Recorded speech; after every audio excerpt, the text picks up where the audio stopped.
Pwedeng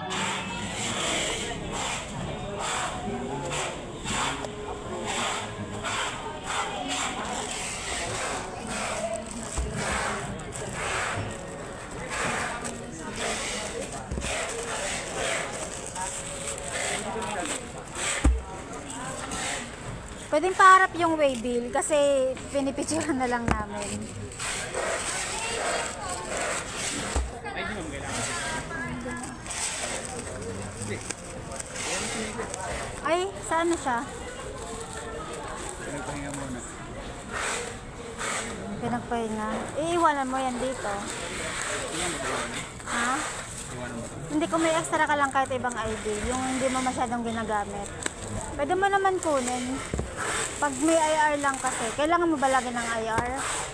May IR pala siya dito. Yung mga basag na item. Tapos merong iba yung... Yung ID dyan. Oo. Wait lang. Ikaw may i-utos ka? May utos ka? Yung ano mo lang, PhilHealth or TIN, yung hindi mo masyadong ginagamit. Okay na?